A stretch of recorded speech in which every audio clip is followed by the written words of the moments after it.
السلام علیکم ورحمۃ اللہ وبرکاتہ۔ جب انسان شدید مشکلات اور پریشانی میں گرفتار ہوتا ہے تو کبھی کبھی ذہن میں ایسے خیال بھی آتے ہیں کہ کیا میں ہی رہ گیا تھا؟ کیا یہ میرے ساتھ ہی ہونا تھا؟ آخر یہ میرے ساتھ کیوں ہوا ہے؟ انسان یہ چیز بھول جاتا ہے کہ جس زمین پہ ہم رہ رہے ہیں وہاں اربوں لوگ رہتے ہیں اور ہم سے پہلے ان گنت لوگ یہاں پر آ کر اس جہان فانی سے جا چکے ہیں۔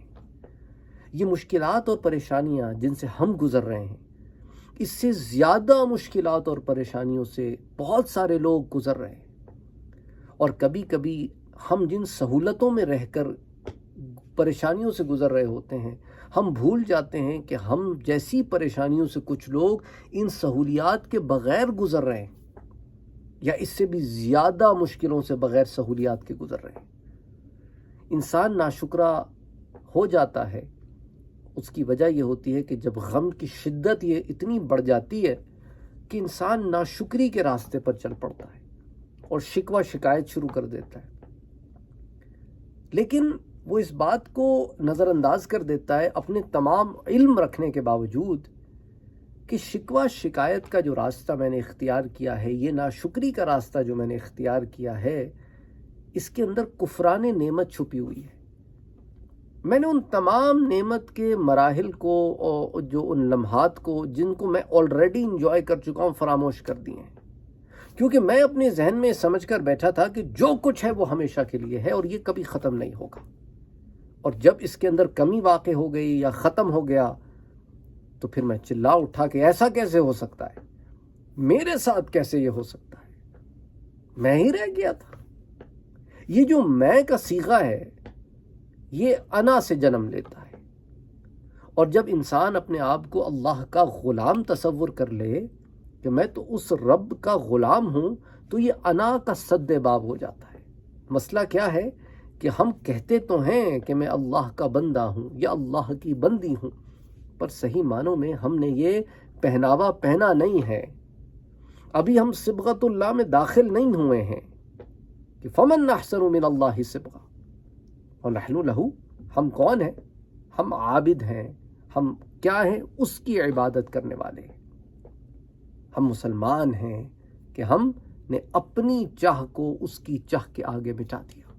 ہم کہتے ہیں پر ہم ابھی اس پیمانے میں اترے نہیں ہیں، ابھی بھی ہم باہر پڑے ہیں اور گمان کر رہے ہیں کہ اندر ہیں۔ تو اس لیے ضرورت اس بات کی ہے کہ ہم احساس کریں کہ ہم کیا ہیں، ہم کون ہیں، ہم نے کیا کیا نعمتیں بچپن سے گزاری ہیں، بچپن میں کس حال میں تھے۔ کوئی ایک کمرے کی زندگی میں ساری فیملی رہتی تھی، ایسے بہت سارے لوگ ہیں آج بھی جو اگر اپنے ماضی پر غور کریں تو کہیں کہ یار ہم تو ایک کمرے سے اٹھے تھے جس میں ہم 5-6 لوگ رہتے تھے، اور آج میں نے اپنا ذاتی مکان بنا لیا ہے جہاں میرے ہر بچے کے لیے اس کا اپنا کمرہ ہے، یا بچوں کا کمرہ الگ ہے، ہمارا کمرہ الگ ہے۔ یار ہم نے تو کبھی سوچا بھی نہیں تھا جب چھوٹے تھے کہ ماں باپ بہن بھائی ہم سب ایک ہی کمرے میں رہتے تھے۔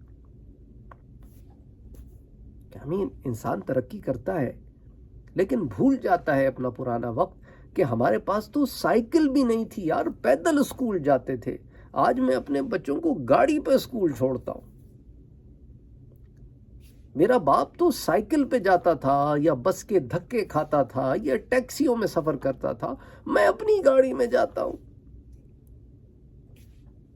سوچے نا انسان، یار ہمارے جب بچپن میں تھے تو گھر میں لائٹ بھی نہیں تھی، باہر بیٹھ کے رات کو اسٹریٹ لائٹس میں پڑھنا پڑتا تھا یا دیے جلا کے یا موم بتیوں میں پڑھتے تھے۔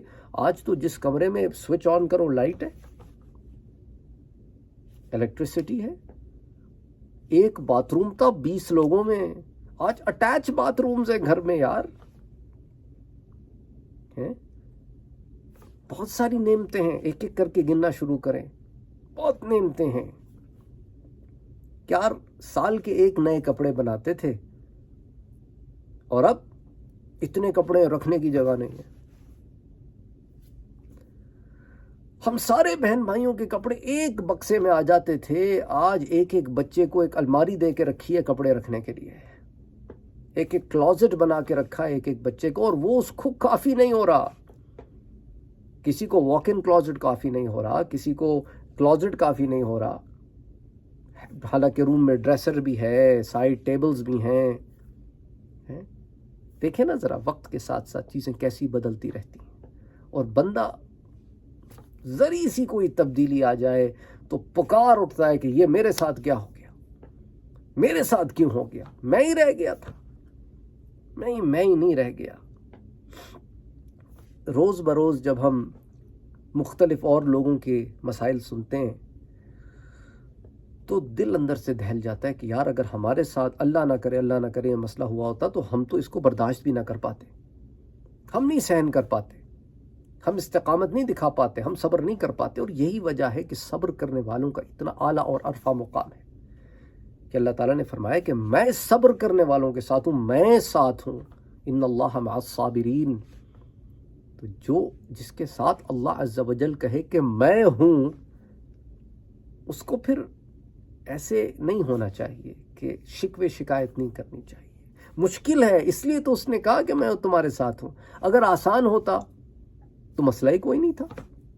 وہ جانتا ہے کہ یہ کام مشکل ہے، بندے کو روز روز مرنا پڑتا ہے، روز روز تڑپنا پڑتا ہے، روز روز یاد تڑپاتی ہے۔ لیکن دیکھو نا، ایک لمحے کو سوچو کہ ہم سے کٹھن وقت تو صحابہ پر آیا تھا جب حضور صلی اللہ علیہ وآلہ وسلم اس ظاہری حیات مبارکہ سے تشریف لے گئے۔ وہ اتنا بڑا غم تھا کہ اتنا بڑا غم تو کسی کے فراق کا ہو ہی نہیں سکتا۔ لمحے کو سوچو نا، کیا وجہ تھی کہ حضرت عمر تلوار لے کے کھڑے ہو گئے؟ یقین ہی نہیں ہوتا تھا ایسا کیسے ہو سکتا ہے، حضور خاتم الانبیاء والمرسلین، قیامت تک آپ رہیں گے، ہم نے جانا ہے۔